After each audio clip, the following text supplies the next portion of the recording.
তোমরা যে এই বই পড়তা মানে এই কারিকুলাম কি ভালো লাগবে তোমার কাছে?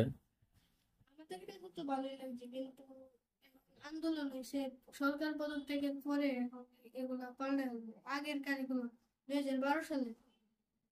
তো এই কারিকুলাম নিয়ে তো অনেক কিছু ছাত্ররা বুঝতো না, কিংবা আপনার তোমার পরীক্ষার আগে যে প্রশ্ন আউট হয়ে যেত, আবার ইউটিউব তো দেখে দেখে লিখতো, এটা তো নকল না এক প্রকার? এটা তো প্রশ্ন নকলই। যে আগে পাস হইতো, পাস হলে পরে ইউটিউবতে দেখে দেখে মূল্যায়ন করতো, লিখতো, লিখে নিয়ে জমা দিত, সবাই তো একসাথে দেখে দেখে লিখতো। পরীক্ষা মানে কি ইউটিউব থেকে আগে দেখে লেখা? সে ইউটিউব থেকে তোমরা দেখবা, কিন্তু এগুলো যে লেখা ক্লাসে আইনা তারপরে পরীক্ষা দিবা এটা না। তোমরা ইউটিউব থেকে দেখতে পারো, দেখা হুম। ক্লাসে এসে লিখতে পারো, কিন্তু এখান থেকে যে পরীক্ষার প্রশ্নটা আগে আউট হইতো কেন? প্রশ্ন কি আমরা পরীক্ষার আগে পাই? এটা কি নিয়ম আছে? পাইলে তো শেষই কারবার। এটা এনসিটিভি, এটা পুরা বাংলাদেশের মধ্যে এক প্রশ্ন। তো এক প্রশ্ন পরীক্ষার আগে কেন ছাত্র পাবে? পরীক্ষার 5 মিনিট আগেই তো পাবে, নিয়ম তো এটাই। মানে অনলাইনে একদিন আগে পাওয়া যেত না প্রশ্ন? তো এটা তো ক্ষতিকর। আগে পাইলে, প্রশ্ন যদি আগে পাই তাহলে আমি সমাধানটা কি দেখবো না?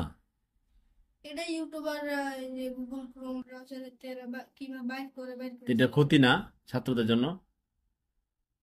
পরীক্ষা থাকবে 5 মিনিট আগে প্রশ্ন, এটাই তো নিয়ম। তো এটা তোমার যদি আগে দেয়া দেয় তাহলে তো এটা সমস্যা।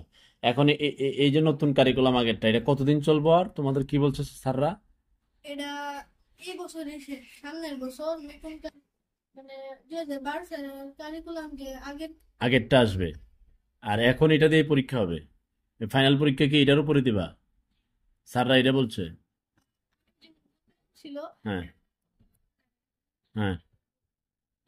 বইয়ের পরে যে পরীক্ষাটা হইব, হুম। এটা কি রুলের উপরে ভিত্তি করে পরীক্ষা হইব। তাহলে অনলাইনে আর আগে পাস হইতো না প্রশ্ন, ডাইরেক্ট এই বইয়ের উপর একটা প্রশ্ন তৈরি করবে, এই প্রশ্নের উপরে পরীক্ষা হবে। এই মূল্যায়নের সিস্টেম আর যাবে না। আর গ্রুপ পরীক্ষা হবে একসাথে, গ্রুপ নাকি আলাদা আলাদা করে? গ্রুপ নাই, গ্রুপ লিডার? একক। একক, একক। ঠিক আছে, তাহলে এই বইয়ের উপরে এখন পড়াশোনা হবে, পড়াশোনা করার পরে একক একটা পরীক্ষা হবে, এই তো? তাহলে এখন তোমাদের ছাত্ররা কি বলে যে আগের কারিকুলাম শিক্ষা পদ্ধতিতে ফিরে যাওয়া?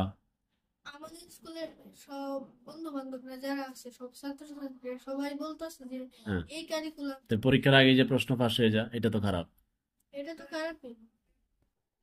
নতুন কারিকুলামটা এই বছরে তারা বলছে, শিক্ষার্থীরা বলছে যে বইটা, কারিকুলামটা তো আর মাঝখানে যে এখন সময়, বছরের শুরু ছাড়া ছাড়া তো পূর্বেরটা ফিরে আনতে পারতেছে না, এটার থাকবে। কিন্তু ওই যে গ্রুপ ভিত্তিক একত্রিত হয়ে পড়া কিংবা মূল্যায়ন, এটা না হয়ে ডাইরেক্ট পরীক্ষা হবে।